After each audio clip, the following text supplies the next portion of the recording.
Eh bien, bonjour à tous. 360 Médix est ravi de vous accueillir aux côtés de Probi, qui est le spécialiste de la protection sociale des professions libérales. Alors, au programme de ce webinaire, nous allons d'abord avoir un focus sur la grande enquête que nous avons menée conjointement sur la protection sociale justement des professions médicales. Puis, dans un second temps, nous ferons un zoom sur toutes les garanties offertes aux indépendants, au travers notamment de cas d'usage autour de la prévoyance. Alors, évidemment, ce webinaire se veut très interactif, donc n'hésitez pas, vous avez peut-être vu, il y a un chat sur le côté, donc posez toutes vos questions et puis nous aurons aussi un temps de toute façon dédié en fin de webinaire aux questions-réponses. Alors, pour ma part, je suis Maude Balayer, donc je suis en charge du marketing Europe chez 360 Médix.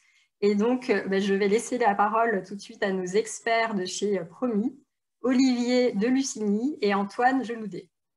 Tout à fait. Merci infiniment, Maud, pour cette introduction.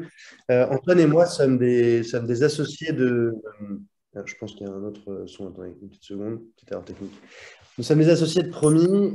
Promi, comme tu disais, Maud, qui est spécialiste de la protection sociale des professions libérales, quelles qu'elles soient. Il s'avère que ce n'est pas la première fois qu'on fait l'exercice d'un sondage, d'une enquête auprès d'une profession bien spécifique. On s'est toujours dit que pour pouvoir aider et conseiller au mieux les professions libérales, il fallait qu'on soit en mesure de connaître la façon dont elles voyaient l'assurance, dont elles voyaient leur protection, de savoir exactement s'il y en avait qui étaient avertis ou pas, s'il y en avait qui savaient comment ça fonctionnait ou pas, et puis sur ceux qui savaient comment ça fonctionnait ou pas, de savoir qui s'était déjà assuré. Donc c'est pour ça qu'on a commencé cette étude par le fait de poser des questions aux membres de 360. Marie, qui est donc la directrice marketing qui nous accompagne sur ce webinaire, va peut-être passer au résultat de l'étude, de l'enquête, exactement. Donc là, on va d'abord vous présenter les résultats de l'enquête qu'on a menée, justement. La première question qui vous avait été posée, c'est: vous sentez-vous suffisamment protégé? Et on se rend compte qu'il y a une grande majorité des réponses qui viennent de la part des infirmiers, une autre grande majorité qui vient de la part des médecins, et les pharmaciens et les dentistes sont les deux professions les plus représentées dans ce sondage. Antoine, tu vas peut-être... Oui, bon, là, on est effectivement un peu sur des chiffres, en fait. Donc, vous avez été 500 à répondre. Alors, ce n'est pas gigantesque, mais c'est représentatif. Donc, les chiffres là qu'on va vous présenter sont à prendre avec un peu le recul nécessaire. Et donc là, on voit la bonne représentation des infirmiers et des médecins. Comme vous le savez probablement, l'un et l'autre n'ont pas la même protection sociale parce que ne sont pas affiliés au même régime de base. Donc, ces deux cas qu'on va plus particulièrement illustrer ce soir. Si ça vous est possible dans le chat, si certains d'entre vous sont dans d'autres régimes de base, n'hésitez pas à le dire ou à poser des questions un peu plus spécifiques là-dessus. Voilà, alors peut-être un petit point de recul, vous le savez probablement, puisque vous êtes tous libéraux si vous êtes ici. Certains d'entre vous ne sont peut-être pas que libéraux, donc ça pourra aussi faire l'objet de questions si vous en avez. Il y a peut-être certains d'entre vous qui sont à la fois salariés et libéral ou avec des statuts comme ça un petit peu mixtes. En fait, il y a vraiment deux mondes dans la protection sociale en France. Il y a le monde des salariés qui, depuis le sortir de la Seconde Guerre mondiale, est régi par des conventions collectives, le paritarisme, donc des négociations au niveau des branches qui visent à apporter des niveaux minimums de protection sociale et de retraite.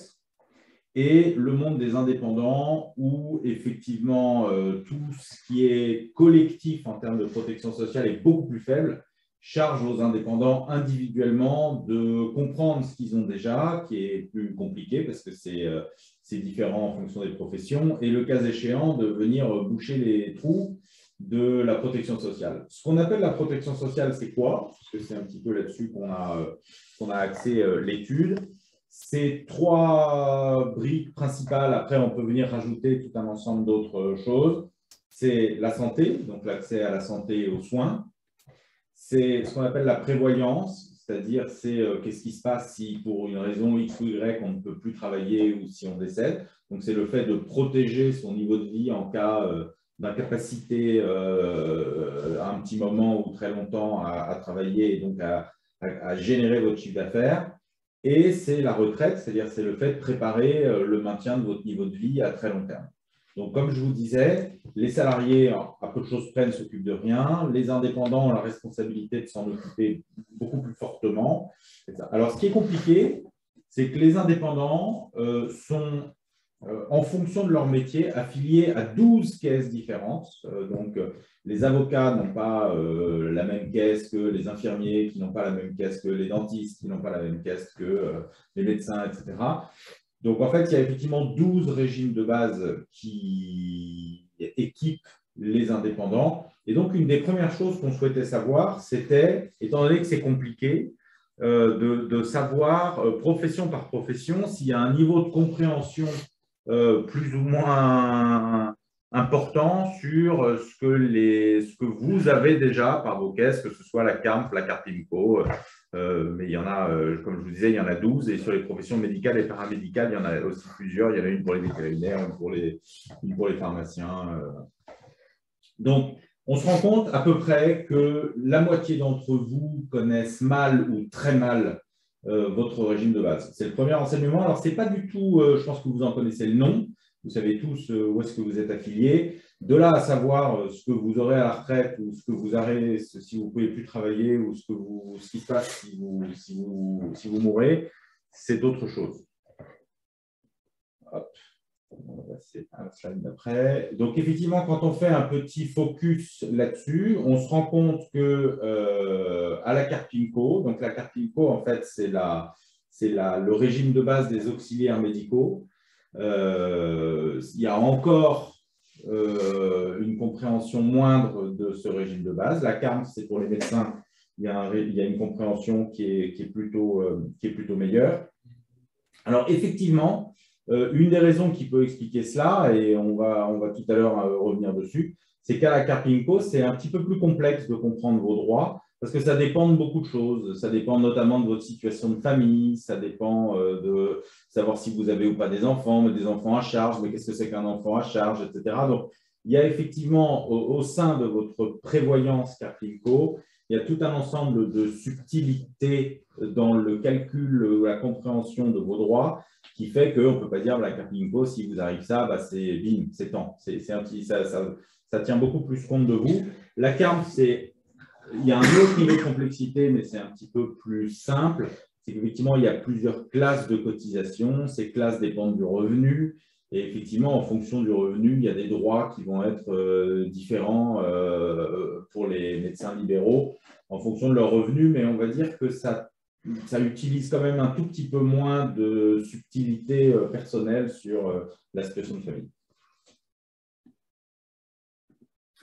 Alors, les autres enseignements, parce qu'on a posé beaucoup de questions, on tient à votre disposition et à la disposition en fait, de vos questions. Alors, il y a des tonnes de chiffres, hein, mais là, c'est un petit peu pour vous dire.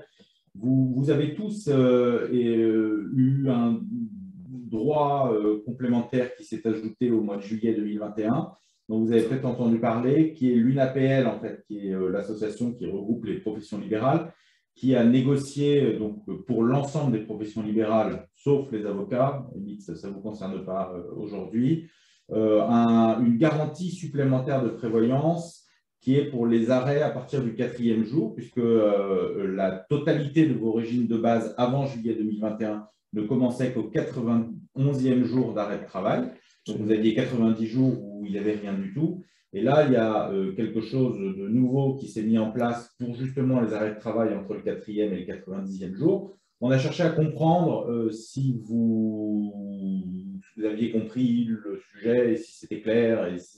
Alors, on s'est rendu compte que vous en avez à peu près tous entendu parler. De là à savoir précisément quels sont vos droits nouveaux et vos obligations nouvelles aussi, parce que vous payez une petite cotisation supplémentaire obligatoire pour financer ça. Il y a effectivement une méconnaissance un petit peu de la finesse de cette réforme, donc on pourra vous en parler. Il y a aussi une méconnaissance de l'imbrication avec les garanties de prévoyance que certains ont déjà souscrit. C'est-à-dire qu'on a eu beaucoup de gens qui nous ont dit « Moi, j'avais déjà un contrat de prévoyance qui prenait effet à partir de telle date. Comment est-ce que ça fonctionne avec une APL ?» Et on sent que ça a remis en cause beaucoup de choses et que beaucoup avaient du mal à se dire « Ok, j'avais déjà un contrat de prévoyance, mais est-ce que mon courtier m'explique bien les choses? Est-ce que les choses sont bien faites ?» Et on se rend compte que dans énormément de cas, le courtier ou l'assureur qui travaillait avec cette profession-là, ce n'est pas du tout adapté au fait que l'UNAPL soit rentrée en ligne de compte.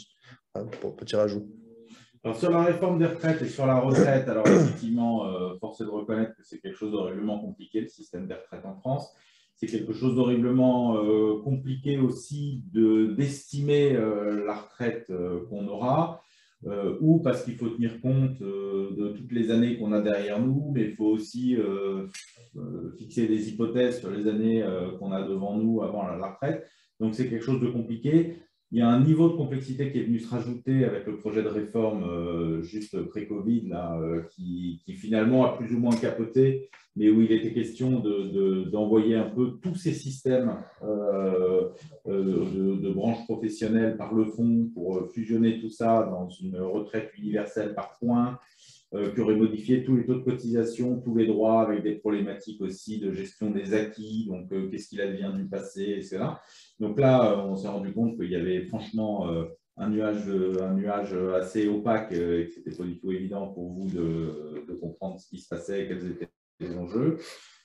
Et donc, uniquement la moitié d'entre vous vous êtes suffisamment préoccupé du sujet, de le comprendre pour, en plus de ça, préparer votre retraite à titre personnel.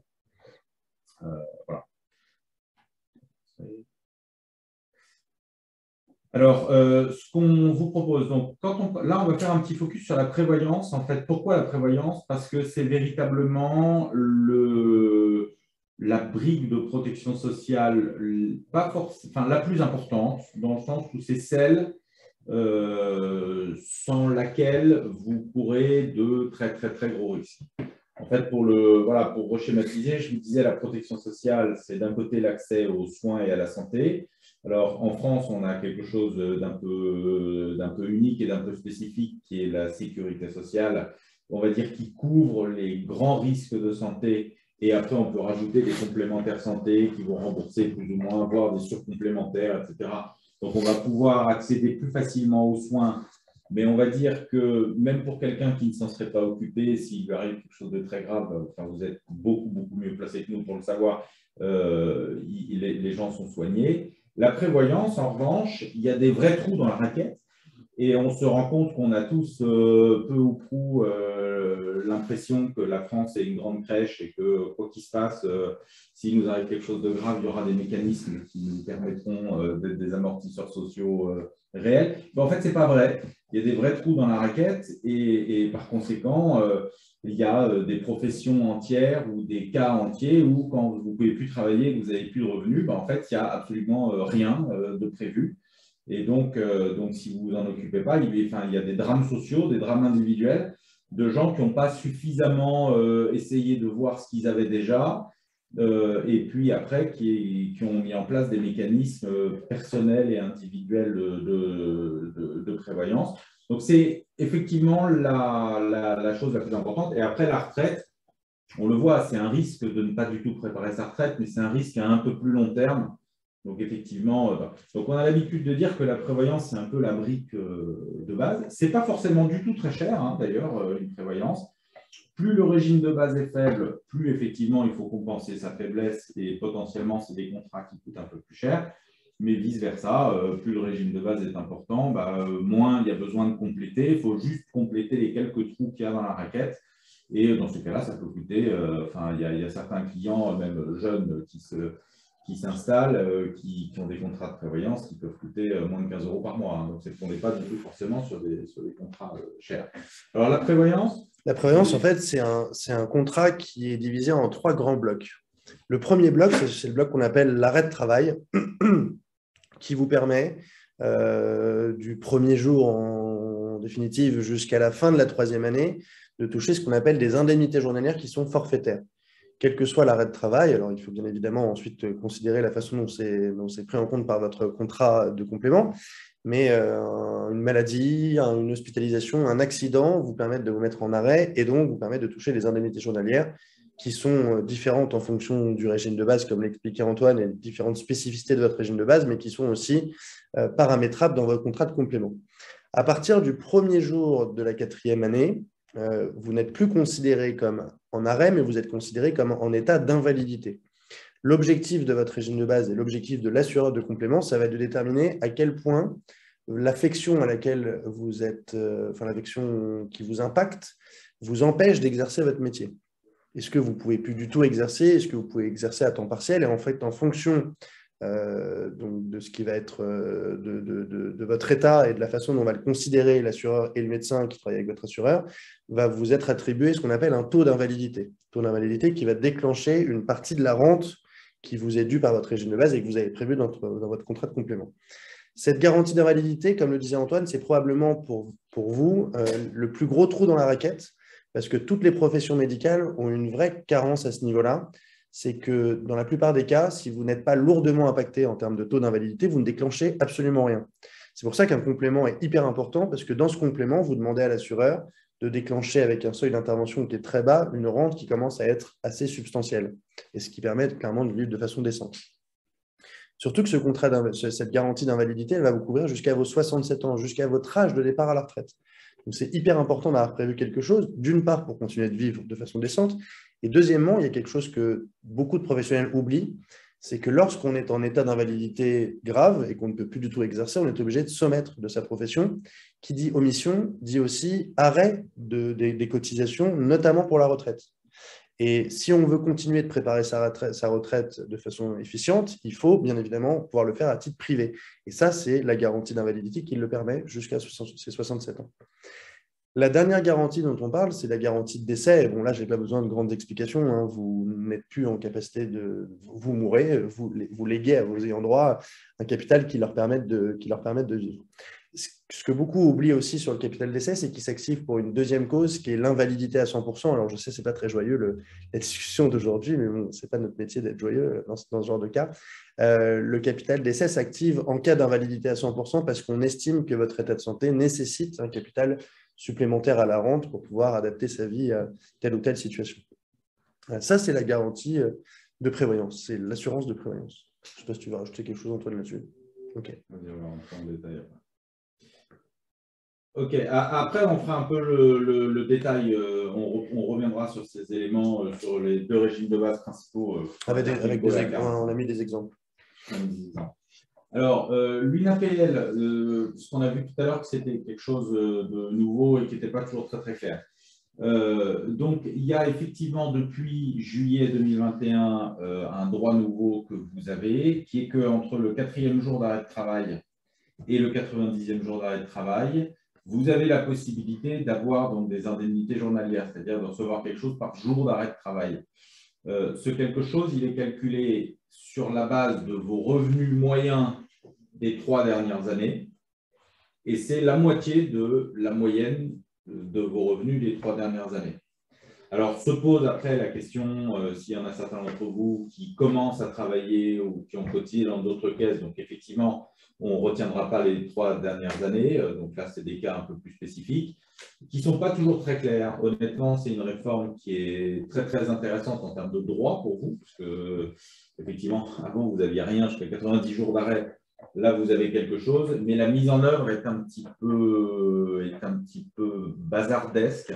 C'est-à-dire qu'il y a beaucoup de vos consoeurs et confrères qui ont du mal en fait à obtenir ces indemnités. Je pense que c'est un point, enfin c'est un peu technique, tout ça va se mettre en place, mais les règles exactes d'attribution de ces indemnités n'étaient pas toujours très claires.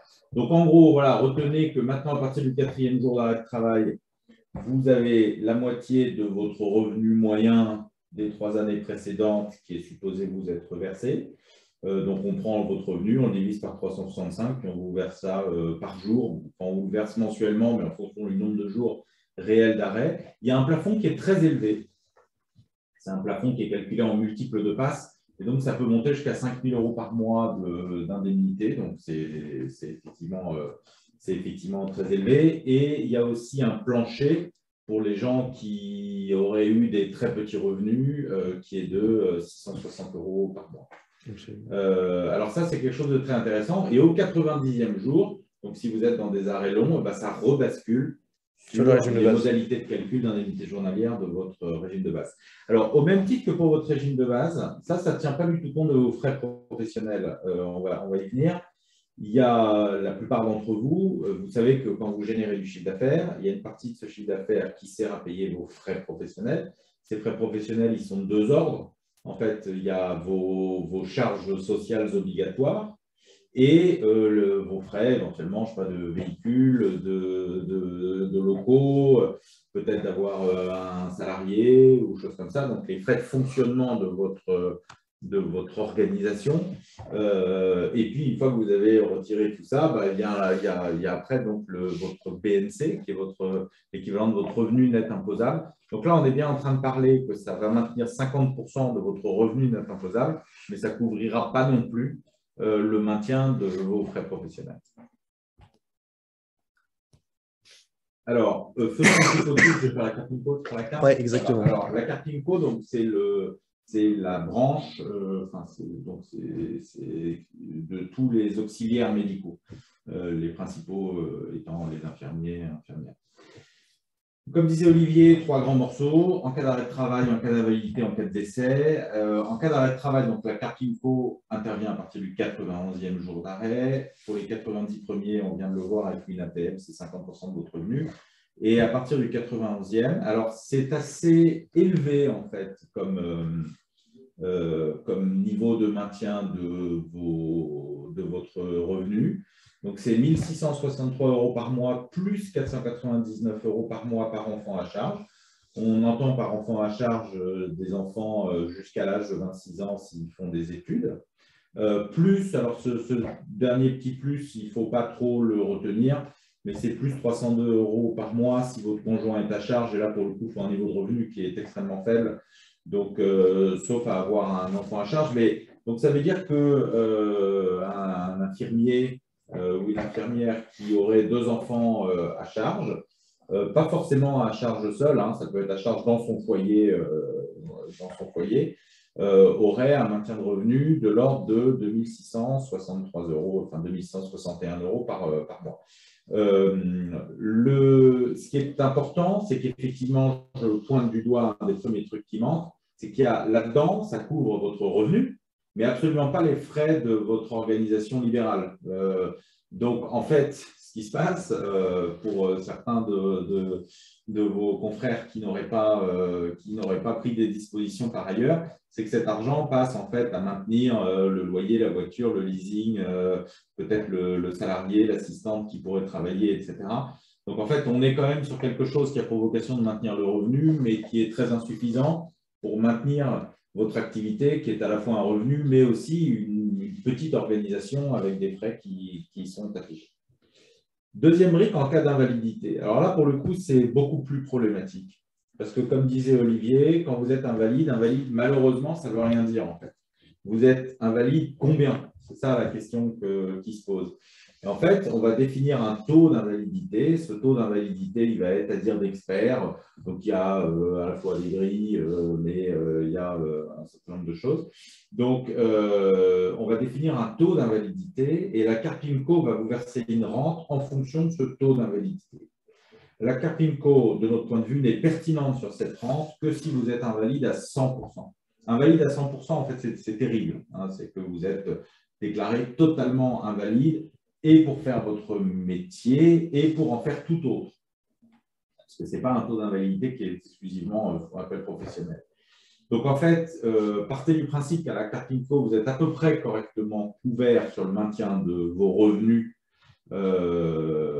si vous êtes totalement invalide. Mais si vous n'êtes pas totalement invalide, là, pour le coup, on est sur quelque chose qui est beaucoup, beaucoup plus faible. Et partez du principe que quand on est invalide à 60%, je veux dire, enfin, on ne travaille plus déjà. Donc, en fait, on est là sur des niveaux de maintien de revenus qui ne permettent absolument pas, malheureusement, de faire face à une vie décente, puisque 840 € par mois, quel que soit le nombre d'enfants que vous ayez à charge, etc., si vous êtes invalide, entre 66 et 99%. Et en dessous de 66, c'est franchement zéro. C'est zéro. Troisième brique, en cas de décès. Donc, en cas de décès, là, ça dépend, en fait, c'est des capitaux qui sont versés, et là, ça dépend, en fait, de votre structure familiale. Mais en gros, retenez que c'est entre 18 000 et 50 000 euros de capitaux décès qui vous sont versés, quitte à être répartis entre les différents ayants droit. Tout à fait. Auprès de la CARMF, alors non, mais il n'y a pas la CARMF, on a directement les exemples. Et bien, écoute, tu as l'exemple Voilà, des donc là, infirmiers. un exemple sur voilà, un infirmier qui aurait 37 ans, marié, 2 enfants, des enfants petits, donc qui sont encore à charge, qui travaillent depuis 2008. Donc là, on voit bien hein, l'écart qu'il peut y avoir. Ce sont des exemples réels, hein, pas la photo, mais le reste, c'est des cas réels. Donc effectivement, on voit bien l'écart qu'il peut y avoir entre le chiffre d'affaires et le revenu net. Donc là-dedans, il y a des charges, mais pas que. Enfin, il y a des charges sociales, mais pas que. Et un salaire de conjoint de 40 000 euros, donc effectivement, qui n'est pas considéré comme à charge. Donc là, on voit que pour ce monsieur, jusqu'au 90e jour, il va avoir effectivement 1 400 euros par mois. C'est cette fameuse brique, une APL dont on vous parlait, donc le maintien de la moitié de son revenu. Du 90e au 1095e jour, donc pendant 3 ans, là, pour le coup, c'est beaucoup mieux parce que comme il y a 2 enfants à charge, bah, il a un niveau de couverture qui est somme toute satisfaisant, donc il n'y aura pas forcément beaucoup de compléments à rajouter. En revanche, en cas d'invalidité, on le voit, c'est complètement infiniment trop faible s'il n'est pas totalement invalide, puisque s'il est invalide à 100%, il va avoir 2 680 euros par mois. En revanche, juste en dessous, ça tombe à 840 et à 66%, ça tombe carrément à zéro. Donc, on est sur quelque chose qui est beaucoup trop faible. En termes de capital d'essai, il a donc 54 000 euros puisqu'il a un conjoint et 2 enfants. Il y a quelque chose qu'on n'a pas mentionné tout à l'heure, c'est les rentes conjoints et les rentes d'éducation qui existent également et qui ne sont pas non plus gigantesques. Ensuite, on a la CARMF, voilà, absolument, la CARMF. Donc la CARMF, comme vous le disiez Antoine tout à l'heure, c'est très différent de toute façon, tous les régimes de base sont très différents les uns des autres. La CARMF aussi, le seul point de comparaison, c'est que les 90 premiers jours, vous n'avez rien non plus, cher médecin. Donc c'est l'une APL qui s'activera.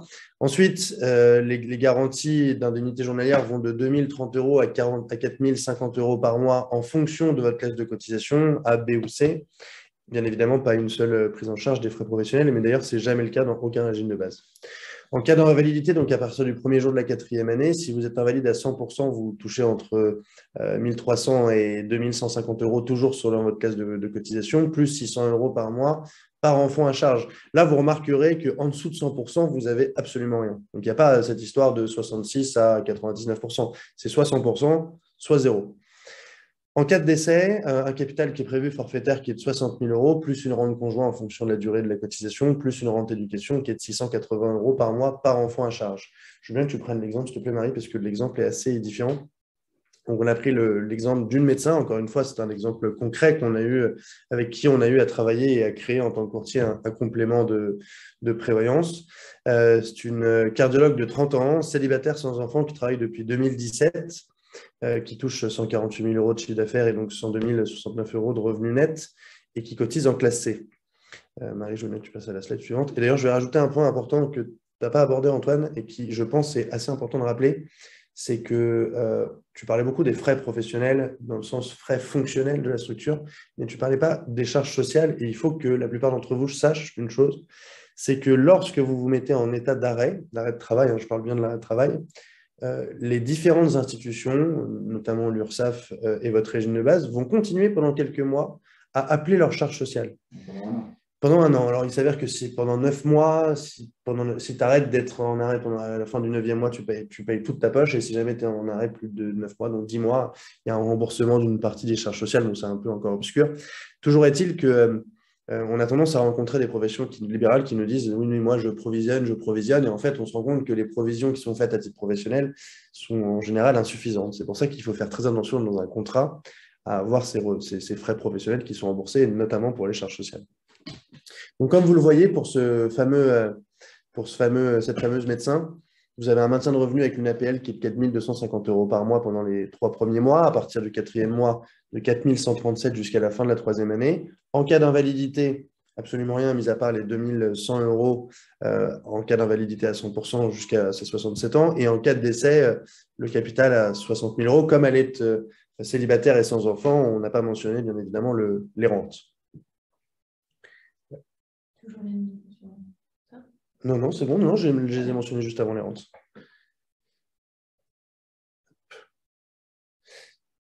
Le mot de la fin, moi, écoutez, on l'a assez dit, je pense que tout le monde l'a bien imprimé. Il faut bien imaginer une chose et se le dire. Et je pense que c'est important que les gens qui sont présents, et merci d'ailleurs infiniment d'être présents pour ce webinaire, je pense qu'il faut que vous soyez les ambassadeurs de cette parole qui est de dire que le régime de base est toujours beaucoup trop insuffisant, trop mal connu. Et en fait, à la limite, je pense que certaines personnes se disent « je veux pas le connaître parce que je n'ai pas envie de me faire de frayeur ». En fait, faites-vous des frayeurs parce que c'est justement en se faisant cette frayeur qu'on considère échanger avec un acteur, un sachant du marché, un courtier d'assurance en général, qui va vous dire voilà quelles sont les solutions qui s'offrent à vous, qui ne sont pas forcément trop onéreuses. Alors, ça dépend de votre profil, ça dépend des revenus que vous générez, ça dépend de la protection que vous voulez mettre en place. Mais je pense que c'est quand même hyper important, quitte à ne rien faire. Et l'objectif d'un courtier d'assurance, quand il fait bien son métier, ce n'est pas de vous vendre de l'assurance, mais c'est de vous conseiller et de vous dire bon voilà, votre profil est celui-ci. Je pense qu'il faudrait que vous mettiez en place ce genre de protection pour que vous soyez couvert de façon optimale. Ensuite, c'est à vous de définir si vous avez envie de le faire ou non. Donc, comme vous l'avez vu, votre régime de base est clairement insuffisant et donc il faut imaginer bien évidemment un complément. D'ailleurs, peut-être un élément complémentaire par rapport à ça. Dans l'étude qu'on a faite avec 360, il y avait une question qui était d'actualité, qui était fait dire pendant la crise sanitaire, au-delà de tout ce que vous avez pu faire en tant que profession médicale pour aider les autres, est-ce que vous, à titre personnel, vous vous êtes senti suffisamment protégé sur ces problématiques de prévoyance? Et 56% d'entre vous ont répondu clairement non. Donc, on voit bien que malheureusement, quand on s'approche d'un risque, c'est là qu'on se dit attends, est-ce que finalement ce risque, je l'ai correctement adressé ou pas? Et donc, il y en a 56% d'entre vous qui se sentaient potentiellement en insécurité sur sa propre protection sociale de prévoyance en cas de problème personnel. Et enfin, l'autre élément qu'on a cherché à savoir, c'est pour ceux d'entre vous qui ne vous êtes peu ou pas préoccupés suffisamment du sujet. Alors, je pense que si vous êtes présent aujourd'hui, c'est que vous êtes probablement plus impliqués sur ces sujets-là que la moyenne de vos confrères. Mais de chercher à comprendre pourquoi les gens qui ne s'en occupent pas ne s'en occupent pas. Et dans 2 tiers des cas, un peu plus que ça, même dans 70% des cas, c'est pour des mauvaises raisons. Je ne sais pas comment faire, ça m'emmerde, je n'ai pas pris le temps de m'en occuper, je ne comprends rien, je fais un peu la phobie de ces sujets-là, c'est un peu comme les sujets comptables et tout ça, c'est des trucs, je me dis que je sais pas, c'est horrible, je sais qu'il faut que je le fasse, mais c'est horrible. Et en fait, c'est pour des mauvaises raisons que certains d'entre vous ne vont pas au bout de la démarche, et en fait, c'est un peu dommage. Donc, il y a des solutions aujourd'hui pour rendre le machin plus visuel, des études plus personnelles. Effectivement, si vous devez chercher à comprendre tout ce qu'offre votre régime de base, c'est complètement indigeste. Si par contre, vous dites qui vous êtes et on vous dit ce que fait votre régime de base pour vous, c'est déjà beaucoup plus digeste. Donc, je pense qu'il faut prendre le temps d'avoir une photographie claire de ce que va faire votre régime de base pour vous, en fonction de vos revenus, de votre situation de famille, de votre âge, de tout ça. C'est valable aussi pour la retraite. Là, on a fait un focus sur la prévoyance, mais la retraite, c'est pareil. Je pense qu'il faut regarder les sujets un peu en face, de telle sorte à faire un choix éclairé. En fait, il n'y a pas de… Ça nous est arrivé plusieurs fois d'avoir des gens, alors en l'occurrence, ce n'était pas des professions médicales, c'était des avocats. Enfin, je pense qu'il doit y en avoir aussi beaucoup chez les médecins, mais moi, personnellement, je ne l'ai pas rencontré, qui disent « je refuse de m'assurer, je n'aime pas, c'est contre ma philosophie de vie, je m'en fous, il ne m'arrivera rien. » Bon, pourquoi pas? À la limite, chacun est libre de gérer son risque individuel, mais à la limite, d'une certaine façon, c'est bien. Enfin, pourquoi pas? C'est à partir du moment où c'est un choix qui est assumé et qui est éclairé. Ce qui nous semble pas bon et dangereux, c'est quand on croise certains de vos confrères qui n'ont pas identifié ce risque-là et qui donc n'ont pas fait un choix motivé de l'adresser ou de ne pas l'adresser.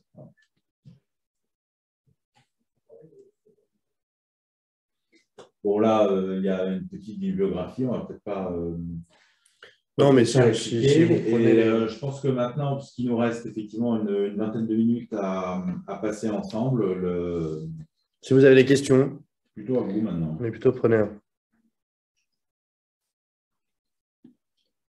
Ouais, vous pouvez mettre et répondre les questions dans l'onglet qui s'appelle Discuter en bas.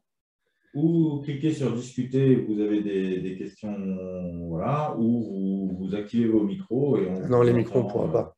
Pourquoi? Ah bah remarque, on n'est pas si nombreux que ça, donc ça va, on peut le faire. Voilà. Si vous n'avez pas de questions, on en a prévu, hein, on a des. Mais enfin, c'est pas forcément des questions, ça peut être un petit focus sur quelque chose qu'on aurait abordé, qui vous aurait semblé insuffisamment clair ou sur lequel vous auriez voulu qu'on descende un tout petit peu plus finement dans le sujet. Moi, je vous propose. Tu as une question qui est intéressante parce qu'il y a un sujet qu'on a assez peu abordé. C'est le sujet de la retraite, puisqu'on a fait surtout un gros focus prévoyance, hein, comment se protéger en cas d'arrêt, en cas d'invalidité. Mais c'est vrai que sur la retraite, merci Alexandre pour cette question, on n'a pas beaucoup développé. Le sujet retraite, il est intéressant parce qu'on le traite, en tant que courtier, on le traite avec beaucoup de vos confrères et consoeurs. Le sujet retraite est important parce qu'on a tendance aussi à s'en faire une montagne. En fait, c'est marrant parce que je pense qu'il y a eu une grosse erreur lors de la création de cette épargne qu'est la retraite, quand on l'a appelée assurance retraite. La retraite, ça n'est absolument pas de l'assurance. Au même titre que l'assurance vie, dont certains ont sûrement ouvert des contrats ou des comptes auprès de leur banque ou auprès de leur courtier, n'est pas un contrat d'assurance. C'est un moyen d'épargner de l'argent avec des systèmes de disponibilité qui sont propres à chaque contrat et des systèmes de fiscalité qui sont propres à chaque contrat. On va rester focus sur la retraite parce que ça rentre dans la protection sociale, contrairement à l'assurance vie qui n'est pas vraiment un sujet. La retraite, c'est la possibilité de mettre de l'argent pour vous-même de côté, qui bien évidemment vous sera rendu au moment de votre départ à la retraite, hein, c'est le propre de la retraite. D'ailleurs, ce n'est même pas à l'âge de la retraite, parce que maintenant, avec le nouveau contrat de PER qui a vu le jour suite à la loi Pacte de 2019, vous pouvez récupérer votre argent dès vos 62 ans. En général, c'est un petit peu avant le départ à la retraite réel. Le principe même de mettre de l'argent de côté est un avantage qui est donné par le gouvernement. Pourquoi? Parce qu'en mettant cet argent de côté, cet argent est considéré comme une charge professionnelle et donc va impacter le montant de votre chiffre d'affaires. Il va venir en déduction de votre chiffre d'affaires et donc en fait, par un gros raccourci, va baisser votre net imposable et donc va générer une économie d'impôt sur le revenu. Et c'est aujourd'hui un des systèmes fiscaux cumulés à la rentabilité des contrats de retraite. Le contrat de retraite, le propre, c'est qu'il est aussi en fonction de votre profil d'investissement confié à un assureur qui va ensuite, lui, essayer de générer des plus-values. Vous permet d'un côté de générer une économie d'impôt, de l'autre côté de vous générer un rendement. Et donc, fait donc au moment du départ à la retraite, vous allez récupérer plus d'argent que ce que vous en avez mis à l'origine. Et ça, dans l'étude qu'on a menée auprès de vos professions, on s'est rendu compte que c'était un sujet qui était souvent mal connu. Si je vous fais le parallèle avec l'assurance retraite, donc ce fameux nom qui est à mon avis un peu biaisé, c'est parce que certains nous disaient oui, on considère que c'est un coût parce que c'est une assurance alors que ça n'en est pas du tout une, c'est vraiment un système d'épargne. Et le dernier sujet que je voulais aborder, je me perds un peu, mais... Et donc non, c'est important de le faire parce qu'on se rend compte aussi, et ça c'est une étude qu'on pourra mener avec vous, on se rend compte que vos régimes de base sont très insuffisants en termes de retraite et donc c'est très important, comme pour la prévoyance, de créer un bon complément. Antoine, on a une deuxième question. Non, un autre, c'est ma question. C'était sur les autres enseignements de l'étude. Un autre point, rien à voir, c'est qu'on s'est rendu compte qu'il y avait 59% d'entre vous, peut-être pas vous autour de la table, hein, mais 59% qui étiez passés par un agent ou par un assureur en direct. Alors, on connaît des noms de gens d'ailleurs sérieux, hein, mais que ce soit la Pasteur, la Médicale, enfin, voilà, des gens qui sont des compagnies qui sont extrêmement impliquées en fait auprès de vos professions. Ce n'est pas surprenant du tout ce chiffre-là, que 60% d'entre vous soyez passés en direct là-dessus. Après, il y a quand même une réalité quasi absolue, c'est que quand on a besoin d'un certain nombre d'assurances, d'un combo d'assurances, donc peut-être ça va, enfin vous, d'assurance, ça va de l'ARC à mutuelle, prévoyance, retraite, il peut y avoir d'autres types d'assurances. au sein même de vos, si vous exercez en cabinet, homme clé, enfin, il peut y avoir tout ça. Ce n'est jamais le même assureur qui va proposer le meilleur portefeuille en fait, d'assurance. Donc, ce n'est pas surprenant parce qu'il y a des gens très impliqués dans votre profession. En revanche, très souvent, c'est un peu dommage parce que tous les assureurs, quels qu'ils soient, ont des produits d'appel où ils sont très pertinents en termes de rapport qualité-prix. Et après, ils se rattrapent sur d'autres produits. Donc, quand vous avez des besoins un peu vastes, c'est rarement une bonne pratique et c'est rarement optimal que d'aller tout faire chez le même. Voilà. Donc, de ce point de vue-là, les professions médicales et paramédicales, vous avez des vrais acteurs sectoriels. J'en ai cité quelques-uns. Voilà. Enfin, voilà, il y en a un certain nombre. Ce qui n'est pas le cas dans les autres professions. Il n'y a pas d'acteurs comme ça pour les architectes ou pour les avocats ou pour les freelances, les gens qui font de l'informatique ou je ne sais pas quoi. Il n'y a pas comme ça des acteurs historiques qui se sont concentrés et qui se sont développés sur ces populations-là. Ça veut pas, encore une fois, mon discours n'est absolument pas de dire que ce n'est pas bien. Hein. Très souvent, c'est très très bien, enfin, pas toujours. Et en revanche, c'est souvent quand même important de les comparer et de les mettre un peu en concurrence parce qu'ils évoluent aussi dans un monde concurrentiel où parfois il y a mieux ailleurs. Voilà. Tout à fait. J'ai mis une question parce que elle m'est posée tout le temps, enfin très souvent, par des personnes avec lesquelles on travaille.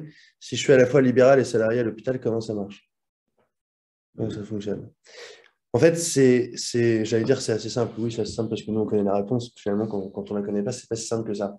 En fait, il s'avère que le système des médecins hospitaliers contractuels, parce que c'est souvent ça l'exemple qu'on a, en fait, l'hôpital pour lequel ils exercent à titre de salarié a la possibilité, mais pas l'obligation, de mettre en place pour eux un contrat de prévoyance pour la partie salariée.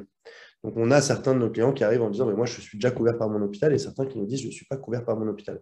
Si vous êtes déjà couvert par votre hôpital, vous l'êtes dans les conditions qui sont prévues à cet égard. On va peut-être pas s'étendre là-dessus parce que ça n'intéresse pas tout le monde. En revanche, si vous n'êtes pas couvert par l'hôpital, vous aurez besoin donc, de 2 contrats de prévoyance. Un contrat de prévoyance qui s'appliquera sur votre profession de médecin hospitalier contractuel, donc salarié, et un contrat de prévoyance qui s'adaptera à votre profession de libéral dans les conditions de votre régime de base, bien évidemment.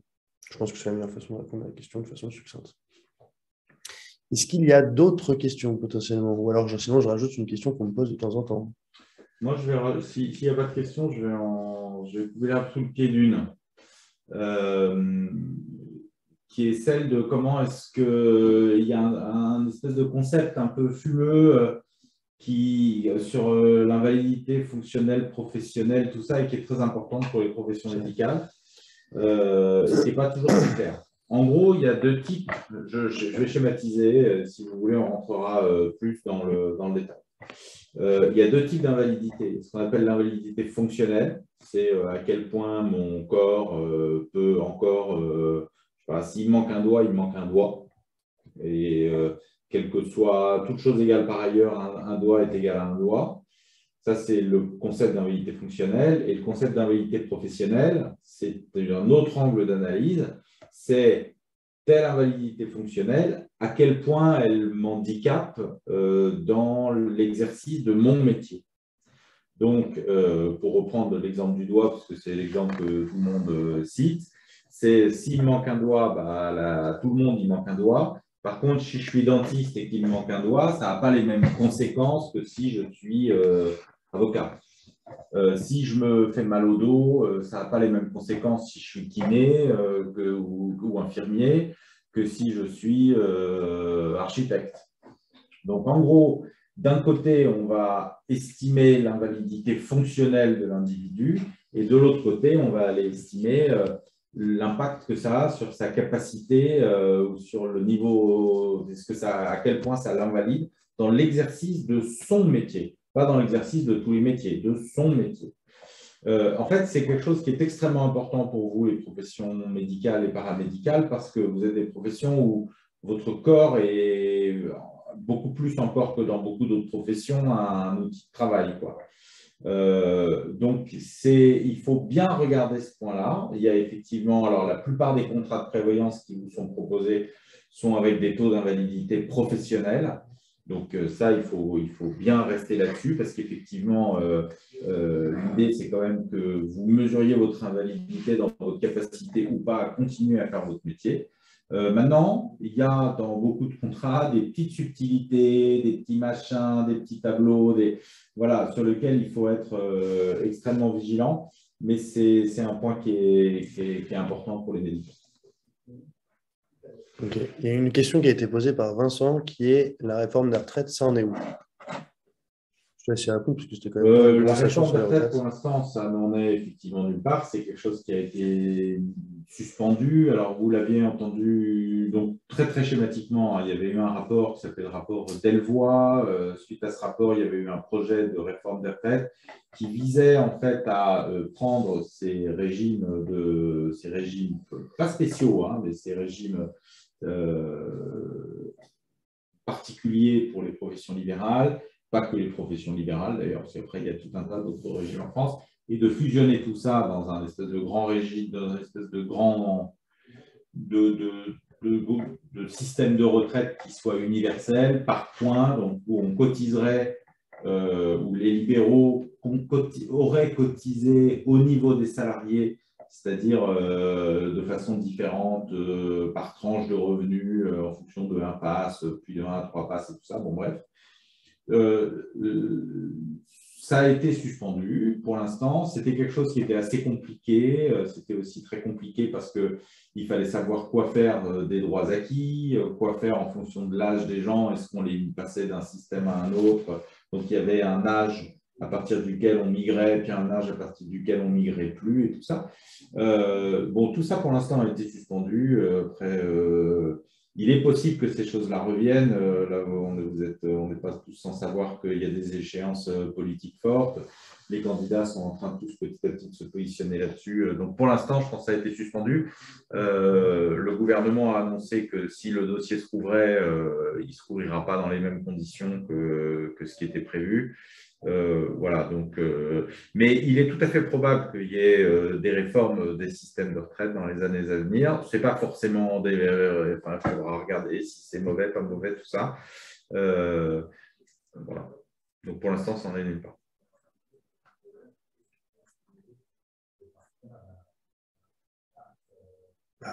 Avec plaisir, Vincent. Merci beaucoup à toi.